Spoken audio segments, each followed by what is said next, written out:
잠언입니다.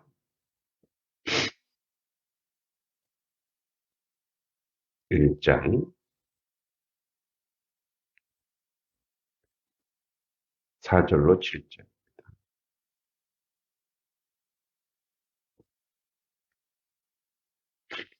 잠언 1장 4절에서 7절.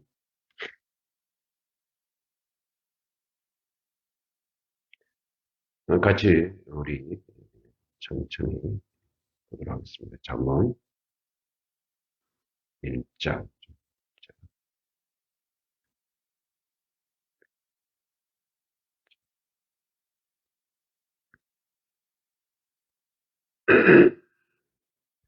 전체 읽겠습니다.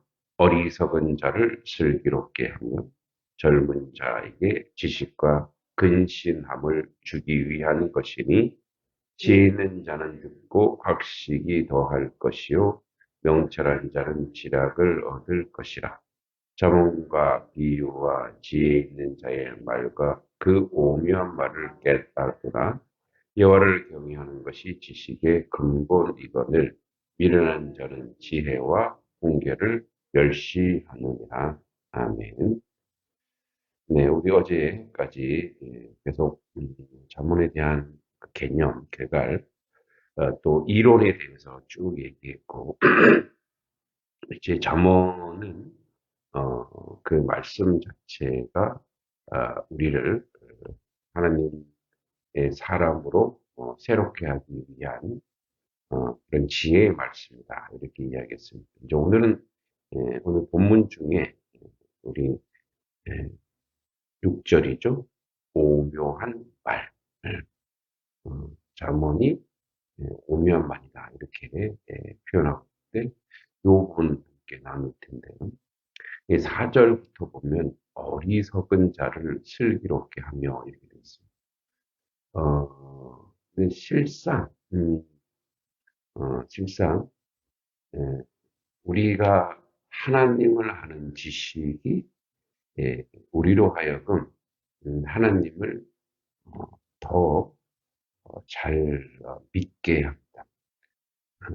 그래서 하나님에 대한 지식이 없으면 이 말씀에도 있듯이 망한다 그랬습니다. 내 백성이 나를 아는 지식이 없어 망한다 이렇게 이야기합니다. 그 이제 하나님을 아는 지식이라고 하는 것은 많이 배워서가 아니라 사실 오늘 어리석은 자 이렇게 되어 있는데 우리 모두가 어리석은 삶을 살고 있죠. 근데 그들에게 슬기롭게 한다라는 것은 7절에 나와 있듯이 여호와를 경외하는 것으로 우리를 인도합니다. 하나님 말씀은 그래서 슬기롭다 또는 지혜롭다 또는 하나님의 사람으로 살아가기에 알맞다라고 하는 이 표현은 점점 하나님의 말씀에 대해서 알고 깨닫고 그리고 행동할 때 나오는 지혜입니다. 그러니까 아무리 이제 어떤 그 인문학자가 그런 얘기를 합니다. 오늘날의 지식이 과합니다. 그러니까 지식이 많으면 지성이 없어진다. 이게 뭔 말인가? 지식이 많이 쏟아져 나오니까 이제 그거를 우리가 늘 이렇게 뭐 유튜브라든지 책이라든지 이제 그 정보를 다 수용한단 말이에요.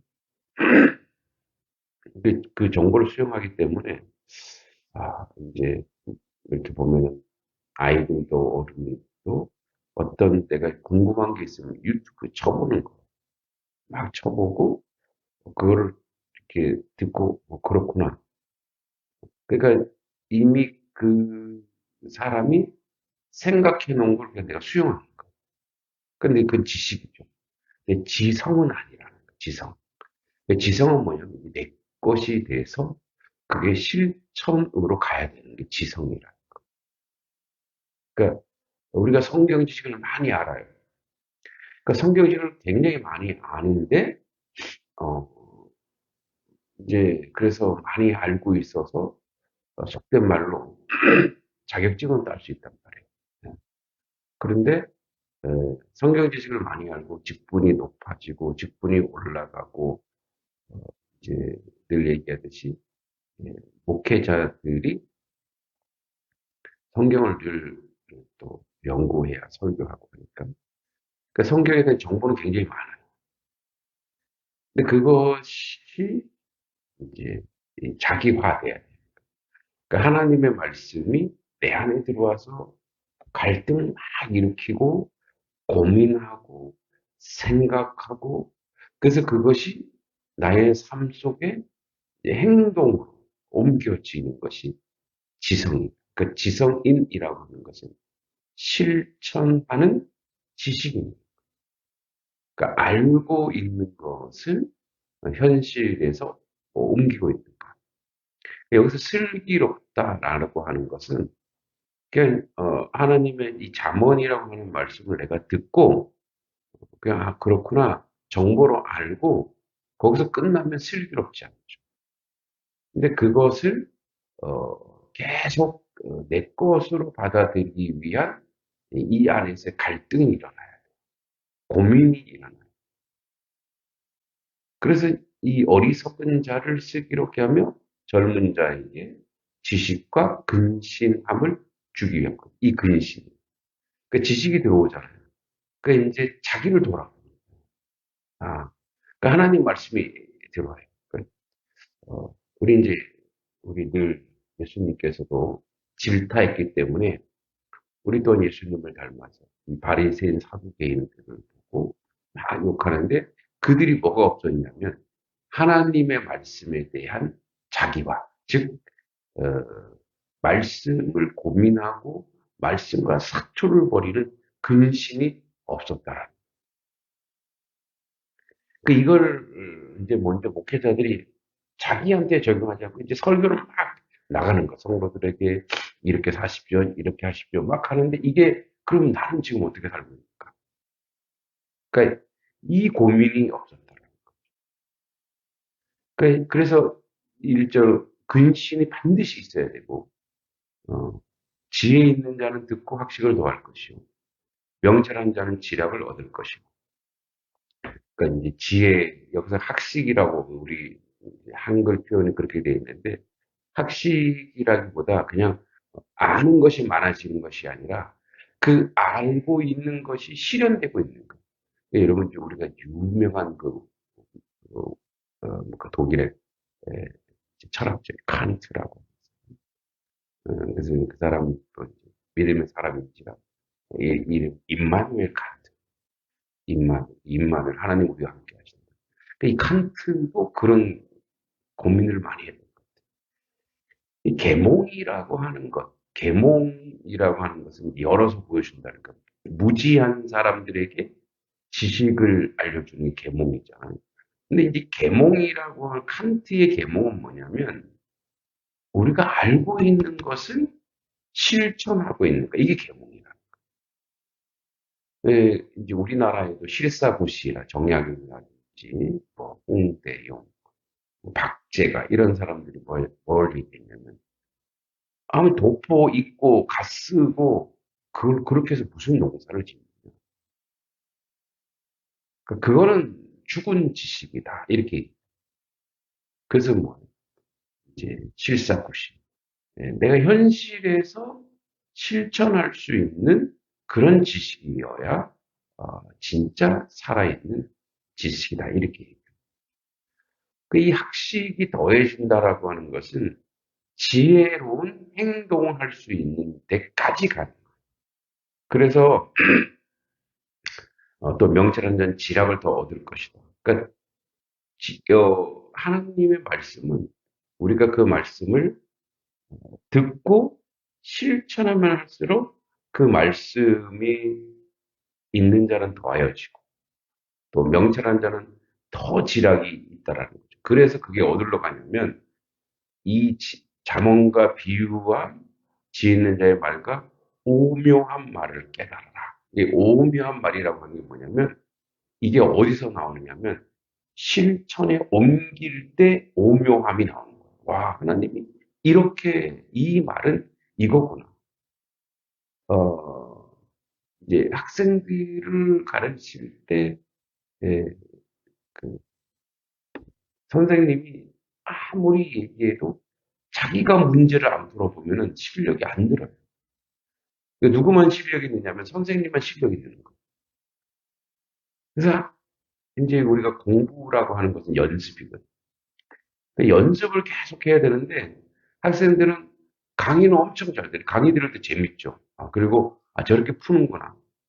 근데 실제 본인이 해보라. 해보면 턱턱 막혀요. 그때 막 싸우는 거예요. 그때 한번 고민해 보는 거예요. 그때 사투를 벌이는 거예요. 그래서 그거를 딱 하나 풀어내면 어떤 일이 벌어지냐? 눈이 열린다. 와, 그렇고. 이제 어제도 한 학생을 가르치는데, 예, 지난번에 우리 현대문학 중 소설이라는 게 참 재밌긴, 그 읽으면 재밌는 내용인데 이걸 문제로 풀면 되게 어렵거든요.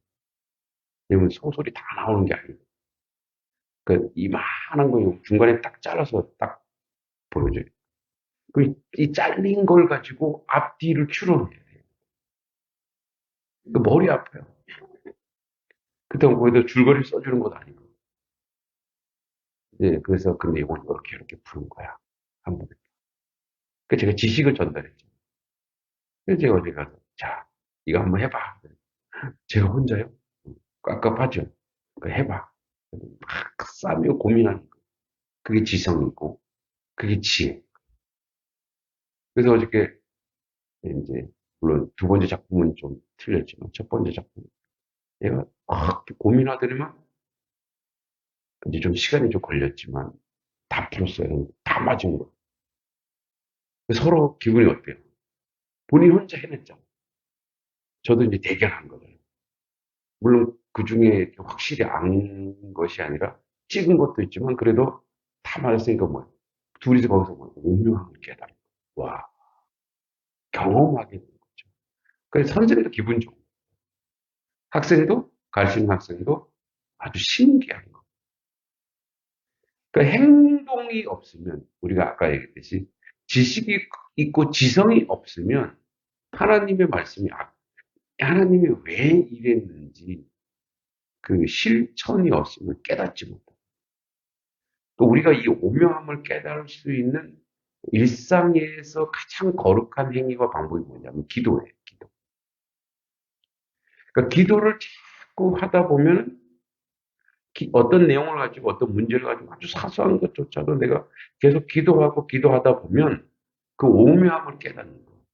그리고 기도라고 하는 능력이 기도라고 하는 것을 이 기도라고 하는 건 뭐냐면 어떤 그 하나님의 뜻을 행동하기 위한 전조현상이에요.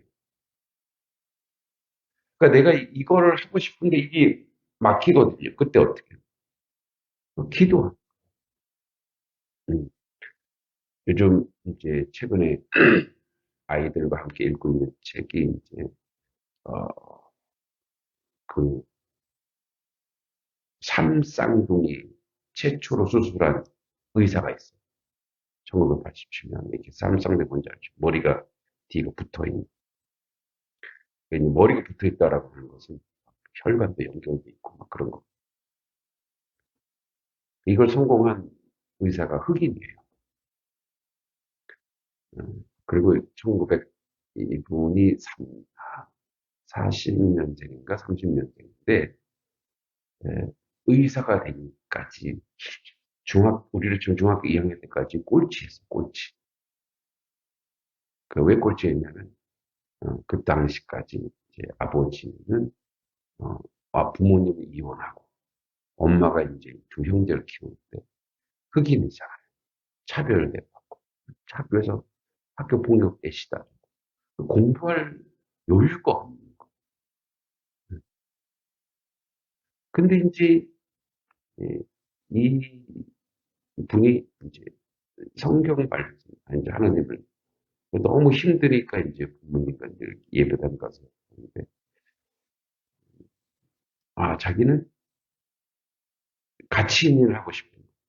그럼 가장 가치 있는 게 뭘까요? 그 엄마도 아프고 하니까 의사가 되겠다.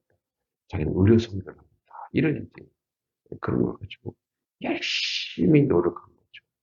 그래서 어떻게 어, 공부를 막 하는데 이제 그래서 열심히 공부하고 또 공부하고 또 공부해갖고 이제 우리 그 예일 대학교 갔어요. 명문대학교죠. 우리로 치면 한 연고대쯤 되는. 근데 거기서 이제 다시 이제 우리는 그냥 의대로 갈아가지고 거기서 공부하고 이제 의학대학원에 진학해야 되는데 이제 그래서 어떻게 이제 의대에 갔어요. 근데 매일 시험 보는 게 이 화학 시험. 화학 시험이 되게 맨날 낙제를 당하는 거예요. 근데 이제 내일 낙제하면 이제 더 이상 의사가 안 돼요. 과를 전과해서 다른 걸 전공해요. 근데 본인이 뭐 한다 그랬어요? 의료 선교사가 되겠다. 그러니까 의료 선교사가 꼭 돼야 돼요. 그래서 이제 내일 시험 보는데 오늘 하나님께 기도한 거예요. 하나님, 노력을 안 한 게 아니거든요. 근데 너무 시험이 어려운 거예요. 다른 친구들은 막 이제 그 의대에 오는 친구들은 대부분 돈 있는 집안. 그러니까 개인과외 시키고 하는데 자기는 그게 없으니까 혼자서 공부하고 혼자서 안 되잖아요. 너무 제좀 도와주세요. 내가 어떻게 공부해야 될지 모르겠어요. 그래서 열심히 노력하고 되는데 그래 기도하다가 잔 거예요. 꿈에 우리는 막 공부하다 자면 꿈에서 계속 공부한 내용이 나오죠. 그게 뭐냐면 내가 정리하느라고 내가 그 역할을 해서 자꾸 꿈에서 공부하는. 최근 우리 딸이 꿈에서 수학 풀었다고 막 그래요. 그러니까 그게 이제 공부하고 있다라는 거예요. 근데 꿈에 선명하게 화학 문제가 나와요. 다또 있더래요. 깼는데 보통 꿈은 깨면 약간 조금 어사부리하잖아. 이게 무슨 근데 이게 너무 선명해갖고 그냥 아침에 일어나자마자 다 적었대 이렇게 문제가 막 문제 그래 한번 그걸 쭉 봤다는 거. 학교 갔는데 그 문제가 그대로 나와. 그래서 이제 문제를 잘 풀고 낙제가 안 돼서 이제 정말 그래서 그 별명이 신의 손이 신의 손. 벤 카슨이라고 신의 손인데 근데 그때 그 분이 막 회개 기도를 했대요. 그 일 있고 나서 우리는 막 간증하고 다닐 텐데 그죠? 하나님 역사하고 우리나라의 원종수라고 하는 분도 그랬다라든가 환상으로 막 답을 보여주고 막 그랬대요. 하나님 죄송. 내가 얼마나 둔하고 미련한 놈이었으면 하나님 문제와 답을 다 알려주시냐고 회개하면서 열심히 노력하고 있다. 그랬다라는 거예요. 전조현상은 뭐죠? 그러니까 거룩한 일의 전조는 기도예요. 그래서 간절함이 나옵니다. 하나님의 일과 하나님의 뜻을 행하려고 하면은 간절한 기도가 나옵니다. 주님 도와주십시오. 제가 할 수 있는 게 아닙니다. 그렇게 하다 보면 이 오묘한 것을 깨닫는 그래서 이게 어디로 우리를 몰고 가느냐. 7절로 한번 같이 읽어볼까요? 시작. 여호와를 경외하는 것이 지식의 근본이거늘 미련한 자는 지혜와 훈계를 멸시합니다. 그러니까 어디로 가냐면 여호와를 경외하는 곳으로 가는 거예요. 그러니까 모든 세상의 지식과 지혜와 총명과 명철은 다 어디로 가느냐? 하나님을 경외하는 곳으로 가. 그래서 뭐라고 고백하느냐? 주님, 주님밖에 없어요. 이래서 주님이 나를 이 일을 하게 해주셨고, 이렇게 역사하셨고, 이렇게 나를 인도하셨고, 이렇게 나를 이끌어 가셨고. 결국은 우리가 어디로 가냐면, 우리의 모든 세상의 지성과 지식과 모든 것은 하나님을 부인하는 자리로 가는 것은, 그것은 악한 마귀의 역사고, 결국 모든 세상의 지식과, 저는 이제 가끔가다 인문학 강의 해달라고 그런 얘기예요. 모든 인문학은 결국은 창조주를 알고 그를 경외하는 자리로 가는 것이 인문학의 최종 절정이다. 결국은 우리 뭐 어디로 가느냐면 여호와를 경외하는 곳으로 가는 그 오묘한 자리로 하나님이 과연 어떤 분이십니까? 하나님은 어떻게 우리에게 역사하십니까? 그러나 그렇지 못한 사람은 이 지혜와 훈계, 즉 지식의 정점, 지식의 절정, 지식의 최고봉에 있는 하나님을 멸시하고 하나님을 멀리 하는 자리로 간다는 거죠. 오늘도 우리는 이 주님의 오묘한 말을 행동으로 또 기도함으로 깨닫는 그런 우리 성도님들 되기를 소망합니다. 하나님의 말씀을 머리에만 있고 실천하지 않고 실현하지 않으면 재미도 없고 맛도 없고 능력도 없습니다. 그러나 실제 하나님의 말씀을 행동으로 옮기고 영성이라고 하는 것을 보면 어, 하나님의 말씀이 세상 가운데 나의 삶의 자리에서 행동과 실천으로 옮겨질 때 영성이 생기는 것이고 그것이 바로 우리를 오묘한 하나님의 말씀의 자리로 인도하시는 줄 믿습니다. 그 믿음으로 오늘도 승리하시기 바랍니다. 기도하겠습니다. 거룩하신 아버지, 주의 말씀, 이 오묘한 말씀을 깨달아 아는 자니 서게 하여 주시옵소서. 하나님의 말씀을 많이 알고 있으면 아무 의미가 없습니다. 알고 있는 그 말씀은 세상 가운데 나의 삶의 자리에 나의 내면에서 고민하고 근심하고 갈등하여 그것을 실천하고 실현하여 오묘한 말씀을 깨달아 승리하는 하나님의 자녀요 하나님의 백성이 되도록 인도하시고 이끌어 주시옵소서. 오늘도 말씀으로 역사하시고 우리가 함께해 주실 줄 믿고 예수님의 이름으로 간절히 기도하옵나이다. 아멘.